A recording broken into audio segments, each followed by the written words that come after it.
অমুসলিমরা কেন ঈমান আনছে না, এটা ছিল নবীজির ব্যথার কারণ, এটা ছিল নবীজির অস্থিরতার কারণ। তো আমার আশপাশে কত অমুসলিম যারা চিরস্থায়ী জাহান্নামে যাচ্ছে, মরবে তো জাহান্নামে যাবে, কয়দিন তাদেরকে আমি আগুন থেকে বাঁচানোর চেষ্টা করেছি।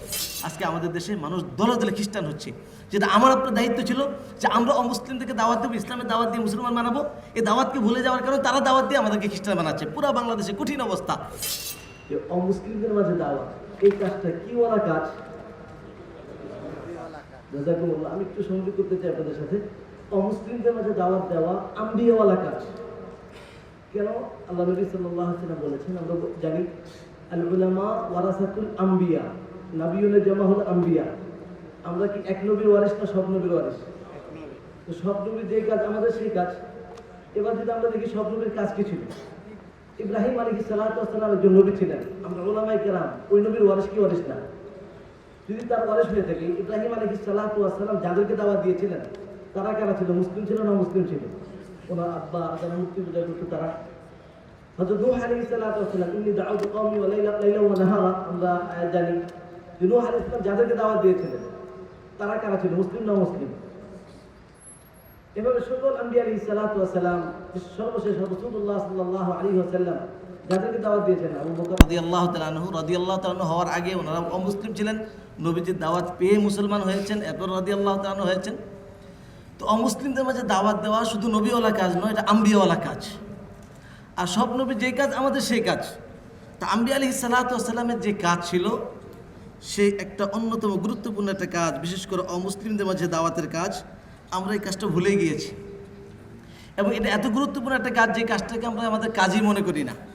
আমরা অনেক কাজকে, যেটাকে আপনার খুব ন্যূনতম একটা সাধারণ একটা সুন্নত বা গুরুত্বপূর্ণ কাজের সাথেও ওই পরিমাণ একটা কাজ মনে করি না, বরং সবচেয়ে তো আম্বিয়াওয়ালা সকল নবীদের কাজ। সম্মানিত হাজরিন, আমি আমার নির্দিষ্ট বিষয়ের উপর আমি আমার সবক শোনানোর জন্য চেষ্টা করছি। তো অমুসলিমদের মাঝে দাওয়াত দেওয়ার জন্য মূলনীতি কী, উসুল কী? আমাদের আকাবির আসলাফ তাদের কিতাবগুলির মধ্যে আমরা যদি পড়ে থাকি, উসুলুদ দাওয়া, আসালিবুদ দাওয়া, অন্যান্য যত কিতাবগুলি আছে বা অন্যান্য কিতাবগুলিতে বা আমাদের আকাবিদের উসলুবগুলির মধ্যে দেখি, প্রত্যেকে প্রথম যে মূলনীতিটা এনেছেন অধিকাংশ কিতাবে, প্রথম মূলনীতিটা হলো দাওয়াতের জন্য, বিশেষ করে অমুসলিমদের মাঝে দাওয়াত যে কাজেই বলি, সবচেয়ে প্রথম যে মূলনীতিটা সেটা হতে হবে আমাদের মধ্যে ইখলাস, শুধুমাত্র আল্লাহকে রাজি করার জন্য। আমি যে একজনকে দাওয়াত দেবো এই জন্য না মানুষ আমাকে দায়ী বলবে, মানুষ মুসলমান হয়ে যাবে, আমার এই হবে সে হবে, এমনটি নয়। বা শুধুমাত্র ইখলাস, শুধুমাত্র আল্লাহকে সন্তুষ্টি করার জন্য আমার এটা হতে হবে, দাওয়াতটা হতে হবে। ইখলাস কাকে বলে? আমার মধ্যে ইখলাস আছে না নাই আমি বুঝবো কীভাবে? যে আল্লাহর জন্য হতে হবে। আমাদের শেখ হযরত মাওলানা কালিম সিদ্দিকী সাহেব দামাত বারাকাতুহুমুল আলিয়া চমৎকার একটা উদাহরণ দিয়ে থাকেন যে আমার মধ্যে ইখলাস আছে না নাই আমি বুঝবো কীভাবে? হযরত বলেন যে ইখলাসের মাপকাঠি হলো, যে উনি একটা উদাহরণ দেন যে আমার মাদ্রাসা থেকে কিছু উস্তাদ আমার মাদ্রাসা ভেঙে পাশে আরেকটা মাদ্রাসা তৈরি করেছেন। এখন আমার অন্তরের মধ্যে যদি এই অবস্থা তৈরি হয় যে এই মাদ্রাসাটা আমি দেখছি আমার মাদ্রাসা থেকে ওই মাদ্রাসা আরও দিন দিন উন্নতি হচ্ছে, বিল্ডিং বাড়ছে, ছাত্র বাড়ছে, আমার মাদ্রাসার ছাত্র কমছে, আমার মুহিব্বিনরাও তাদের কাছে চলে যাচ্ছে, এমন অবস্থা আমার অন্তরের মধ্যে যদি এই প্রতিক্রিয়া, এই অবস্থা তৈরি হয় যে ওই প্রতিষ্ঠানটা ধ্বংস হোক, ওইটা নিচু হোক, তারটা কম হোক, আমারটা বাড়ুক, তাহলে বোঝা যাবে যে আমার মধ্যে ইখলাস নেই। তো আমাকে কি করতে হবে? যে আমার এই জায়গায় উপযুক্ত কোনো মুখলিস ব্যক্তিকে বসিয়ে আমাকে অন্য কোনো কাজ করা, রিক্সা চালানো বা অন্য কোনো কাজ করে আমার রুজি রোজগারের ব্যবস্থা করা যেতে পারে। আর আমার মধ্যে ইখলাস আছে বুঝবো কীভাবে?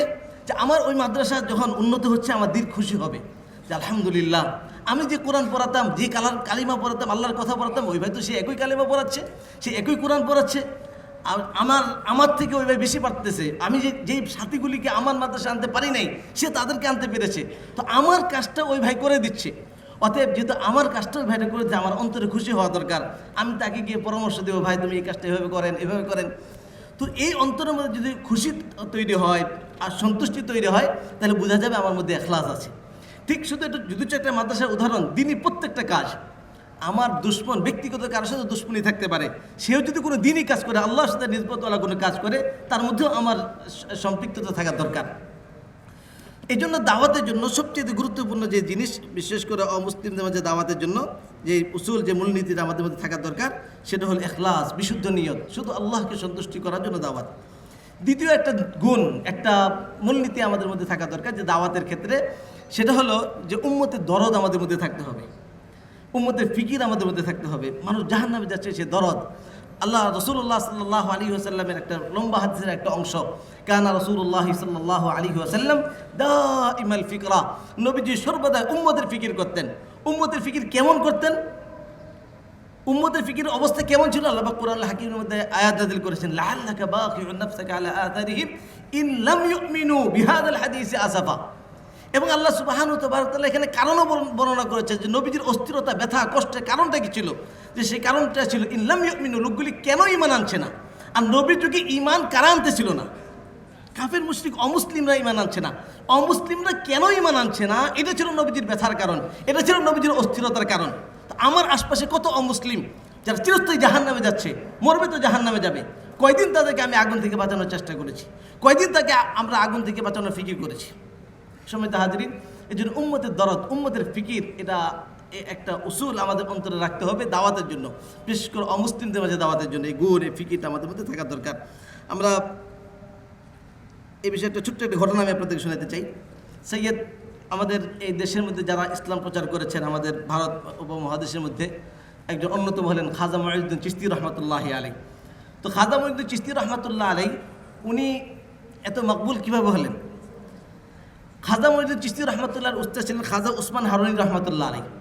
খাজা উসমান হারুনি রহমতুল্লাহ আলাইহি উনি একদিন আসছেন, এসে আগের জমানায় পীর সাহেবরা মুরিদদের কাছে আসতেন।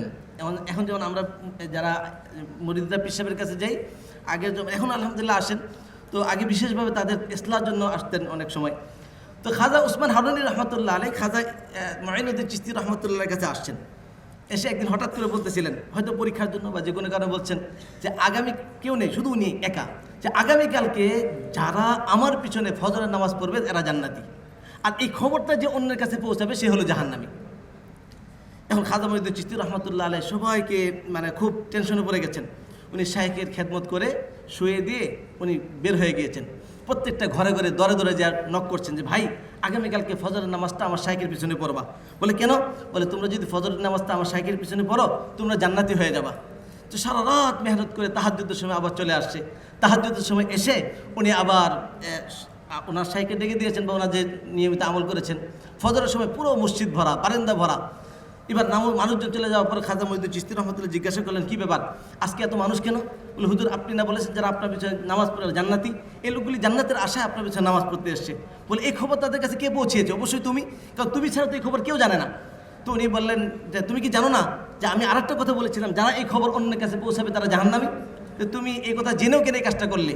উনি কতক্ষণ চুপ থেকে বললেন যে হযরত, আমি এই চিন্তা ভাবনা করে দেখেছি, আমার মতো এক মুঈনুদ্দিন যদি জাহান্নামে পড়ে হাজারো মানুষ জান্নাতি হয়ে যায়, মনে হয় আমার দিল শান্ত হবে, আমি প্রশান্তি লাভ করব।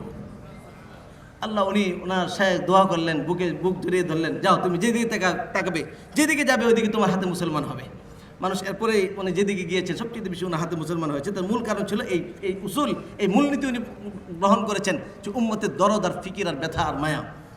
সম্মানিত হাজিরিন, আমাদের তৃতীয় যে গুণটা আমাদের মধ্যে একটা মূলনীতি, দাওয়াতের অমুসলিমদের মাঝে দাওয়াতের ক্ষেত্রে যে একটা মূলনীতি থাকা দরকার, সেটা হলো বিশেষ করে আমরা যাদেরকে দাওয়াত দিব, অর্থাৎ একজন অমুসলিম, হিন্দু, খ্রিস্টান, বৌদ্ধ বা যাদের যে সমস্ত অমুসলিমদেরকে দাওয়াত দিব, তাদের সম্পর্কে কমপক্ষে প্রাথমিক সাম্যক ধারণাটা থাকার দরকার। যদি আমার এই বিষয়ে ধারণা না থাকে, তা দেখা যাবে আমি একজনকে দাওয়াত দিচ্ছি, বা তার সম্পর্কে যদি ধারণা না থাকে। আমি একবার এক ভাইকে দাওয়াত দিচ্ছিলাম, আমি ওনাকে তাওহীদের ব্যাপারে দাওয়াত দিচ্ছি, একজন হিন্দু।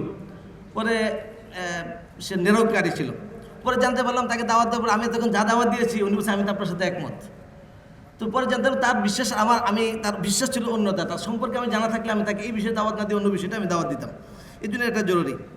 দাওয়াতের ক্ষেত্রে একটা মূলনীতি উসুল হলো আমাদের আসলাফদের, যে আমি যে দাওয়াত দিচ্ছি আমার শতভাগ আমার এই ব্যাপারে ইয়াকিন থাকা, আমার বিশ্বাস থাকা যে আমি যেটার ব্যাপারে দাওয়াত দিয়েছি, আমি ইসলামের দাওয়াত দিচ্ছি, আমি যে বিষয়ে দাওয়াত দিচ্ছি আমার ইমানে বা আমার এতে যদি কমজোরি থাকে তাহলে মুশকিল। এই জন্য আমার শতভাগ বিশ্বাস এর মধ্যে থাকা। আমরা দাওয়াত দেওয়ার ক্ষেত্রে বিশেষ করে মুসলিমদের মাঝে তাদের পরিভাষাগুলির দিকে খেয়াল করে তাদেরকে দাওয়াত দিব। অনেক সময় একজন মানুষকে আমি দীর্ঘ সময় ইসলামী পরিভাষা দাওয়াত দিলাম, মনে করি জান্নাত জাহান্নামের কথা বললাম, সে জান্নাতও জানে না, জাহান্নামও জানে না।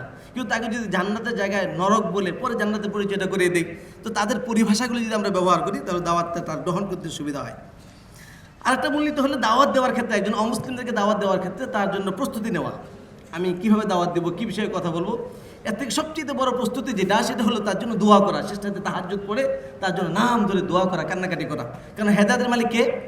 আল্লাহ। ইন্নাকা লা তাহদি মান আহবাবতা ওয়ালাকিন্নাল্লাহা ইয়াহদি মান ইয়াশা।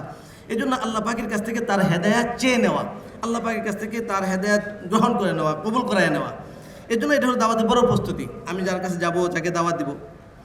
আরেকটা হলো দাওয়াতের উসুলের মধ্যে যে আমরা দাওয়াত দেওয়ার ক্ষেত্রে প্রমাণহীন কথা পরিহার করব। দেখা গেল আমার প্রমাণ নেই এমন কথা, বা আমি একজন শুনে কোনো একটা কথা তাকে বললাম, দেখা গেল পরবর্তীতে আমার লজ্জা পাওয়ার জন্য এটি যথেষ্ট হয়ে যাবে। এজন্য কোনো প্রমাণহীন কথাবার্তা তাদের সামনে বা শক্তিশালী প্রমাণ ছাড়া কোনো কথা তার সামনে না পেশ করা।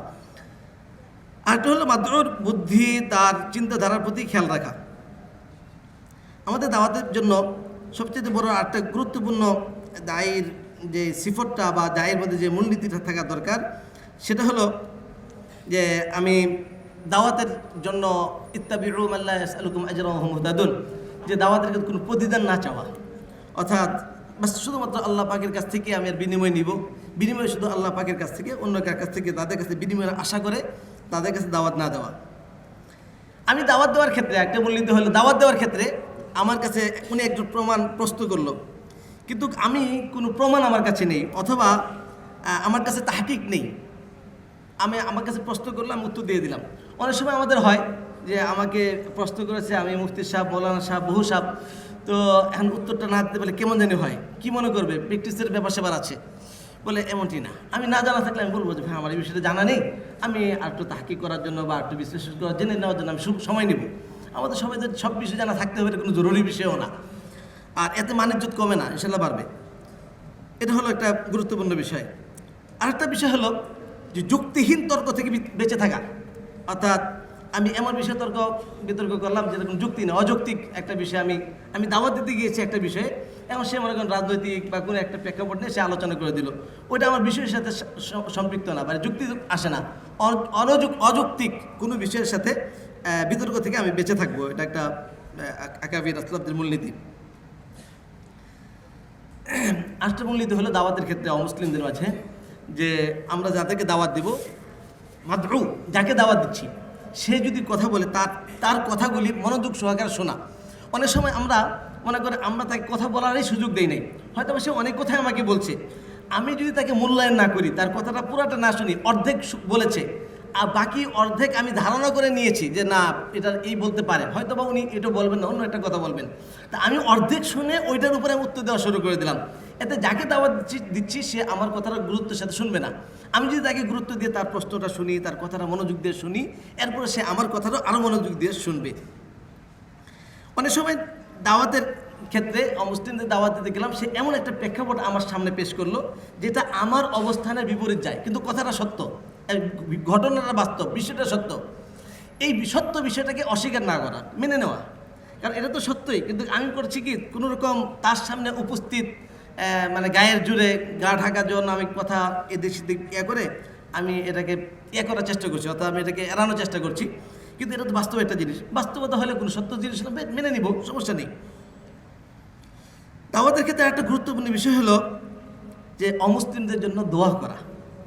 নবী আলাইহিস সালাতু ওয়াস সালাম একটা হারানো সুন্নত, অমুসলিমদের নাম ধরে হেদায়েতের দোয়া করা। রাসূলুল্লাহ হযরত ওমর ফারুক রাদিয়াল্লাহু তাআলা আনহু উনি কিসের বরকতে হেদায়েত পেয়েছেন? নবীজি দোয়ার বরকতে হেদায়েত পেয়েছেন। আবু হুরায়রা রাদিয়াল্লাহু আম্মু কিসের বরকতে? নবীজি নাম ধরে দোয়া করেছেন। এরকম হাজারো ঘটনা আছে সিরাতের কিতাবের মধ্যে যে নবীজি অমুসলিমদের নাম ধরে হেদায়েতের দোয়া করেছেন। তো এই জন্য তাদের জন্য দোয়া করা, কারণ হেদায়েতের মালিক আল্লাহ, উনি ছাড়া আর কেউ হেদায়েত দিতে পারবেন না, আমি আপনি চাইলেও পারবো না।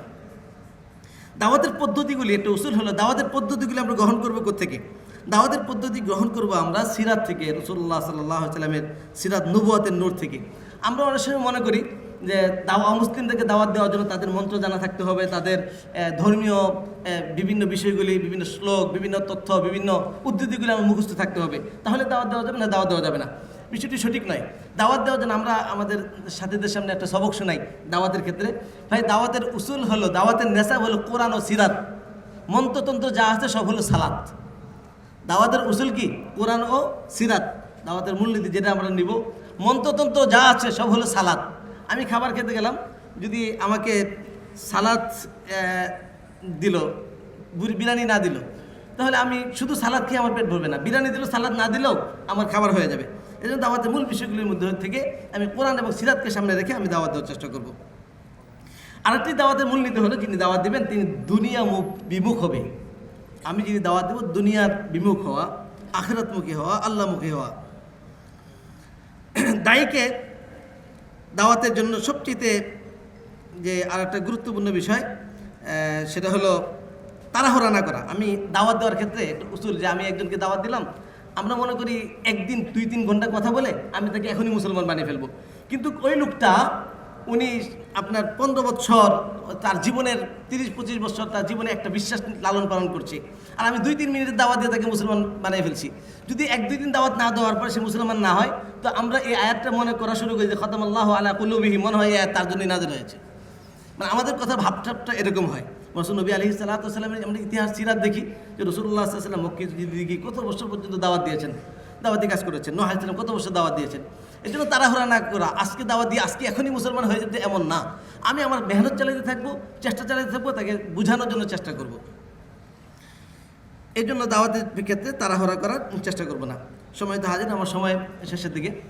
আমি সর্বশেষ একটি বিষয়ের উপরে দাওয়াতের এই গুরুত্বের সাথে সাথে একটা বিষয় সবক শোনানোর চেষ্টা করছি। এই দাওয়াত বিশেষ করে অমুসলিমদের মাঝে দাওয়াত আমাদের দেশের মধ্যে সবচেয়ে আমার বিশেষ করে সবচেয়ে অবহেলা, বা আমরা সব কাজের জন্য আমি একটা উদাহরণ দিয়ে শেষ করছি। আজকে আমাদের এলাকায় কোনো মসজিদের ইমাম সাহেব যদি টুপি ছাড়া, পাঞ্জাবি ছাড়া 1 সপ্তাহ ইমামতি করে, তার ইমামতি থাকবে? কার কার এলাকার ইমাম সাহেব ইমামতি থাকবে? এটা হাত তুলে দেখাবেন যে আমার এলাকার ইমাম সাহেবের ইমামতি থাকবে টুপি আর পাঞ্জাবি ছাড়া ইমামতি করলে। আচ্ছা, টুপি আর পাঞ্জাবি পরা শরীয়তের বিধানটা কি? সুন্নাত। কিন্তু একজন অমুসলিমকে ইসলামের দাওয়াত দেওয়ার শরীয়তের বিধান কি? আমার ছোট্ট পড়াশোনা, আমি যতটুকু, আমার কাছে অনেকগুলি ফতোয়া সংগ্রহ আছে দারুল দেওবন্দ থেকে নিয়ে, সব জায়গার মধ্যে লেখা আছে, অধিকাংশ জায়গায় লেখা আছে অমুসলিমদের মাঝে দাওয়াত দেওয়া ফরজে কিফায়া। জিনিসটা আইন হোক আর কিফায়া হোক, জিনিসটা কিন্তু ফরজ। আর নফল সুন্নত এগুলো অবশ্যই গুরুত্ব আছে, তার থেকেও এটা একটা গুরুত্বপূর্ণ বিষয়। কিন্তু আমরা একটা ফরজে কিফায়া তরক করছি, এই বিষয়ে কিন্তু কোনোদিন এহসাস আমার মধ্যে আছে? আর একটা ফরজ তরক করা সবের কাছে না গুনাহ কাজ। আমি যেটা গুনাহ করছি সেই অনুভূতিও আমার মধ্যে নেই। সম্মানিত হাজিরিন, এর জন্য আমি সর্বশেষ আপনাদের সামনে অনুরোধ করব, আজকে আমাদের দেশে মানুষ দলে দলে খ্রিস্টান হচ্ছে, যেটা আমার আপনার দায়িত্ব ছিল যে আমরা অমুসলিমদেরকে দাওয়াত দেবো, ইসলামের দাওয়াত দিয়ে মুসলমান বানাবো। এই দাওয়াতকে ভুলে যাওয়ার কারণে তারা দাওয়াত দিয়ে আমাদেরকে খ্রিস্টান বানাচ্ছে। পুরো বাংলাদেশে কঠিন অবস্থা। এই বিষয়গুলো আমরা জেনে, উত্তরবঙ্গ সহ বিভিন্ন জায়গায় ইসলামী পরিভাষা ব্যবহার করে, কোরআন ব্যবহার করে মানুষ দলে দলে খ্রিস্টান বানাচ্ছে। এই জন্য আমাদের এই বিষয়ে কান সতর্ক রাখা, আমাদের এই বিষয়গুলি ফিকির করা। মানুষ কাদিয়ানি হচ্ছে, এই বিষয়ে হযরত মাওলানা আব্দুল মজিদ সাহেব গুরুত্বপূর্ণ আপনাদের কথা শোনাবেন। কাদিয়ানি বিষয়ে আমি শুধু মুসলমান যে খ্রিস্টান হচ্ছে এই বিষয়ে আমি আধা মিনিটের মধ্যে শেষ করছি। শুধু একটা ফেরত বলছি আমার দেখা মতো। আমরা একবার কুড়িগ্রাম গিয়েছিলাম, কুড়িগ্রাম জেলা ফুলবাড়ি থানা আনন্দবাজার চরগোরকুণ্ডল গ্রাম। একটা গ্রামে 4টা গির্জা, একজন ইমাম 7 বছর ইমামতি করেছে, ইমামতি করে এখন খ্রিস্টান হয়ে গেছে। আজ অবধি সে খ্রিস্টান, তার নাম হলো আজগর আলী। বাড়িতে খ্রিস্টান বানিয়ে তার বাড়িতে গির্জা তৈরি করে এখন পর্যন্ত সে খ্রিস্টান, আজকে পর্যন্ত খ্রিস্টান। আমরা গিয়েছিলাম ঝিনাইদাতে, আব্দুল্লাহ জাহাঙ্গীর সাহেব রহিমুল্লাহ আমাদেরকে দাওয়াত দিয়ে নিয়ে গেছিলেন। ওখানে গিয়ে দেখি পীর সাহেব খ্রিস্টান, শাহ সবিরুদ্দিন তিনি জামিয়া, সে পীর ছিল, পীর থেকে খ্রিস্টান হয়ে গেছে। আমরা মানিকগঞ্জে গিয়েছি, গিয়ে দেখি এক গ্রামে 18 পীর, একজন হলো খ্রিস্টান পীর, আপনার তোরাবালি পীর। কয়েকদিন আগে একজন খ্রিস্টান পীর আমাকে কিছুদিন আগে ফোন দিয়েছে নড়াইল থেকে, বলে হুজুর আমি মুফতি আব্দুল কাদের সৌরভ বলছি নড়াইল থেকে, চিনতে পেরেছেন? আমি বললাম মুফতি আব্দুল কাদের সৌরভ নামে কাউকে চিনি না, তবে মুরতাদ আব্দুল কাদের সৌরভ নামে একজনকে চিনি। বলে হ্যাঁ, উনি আমি বলছি। এরকম আজকে পুরো বাংলাদেশে কঠিন এক অবস্থা, মানুষ দলে দেখে আমাদের ঢাকা শহর সহ বিভিন্ন খ্রিস্টান হচ্ছে। এই জন্য এই বিষয়গুলো আমরা সতর্ক থাকবো।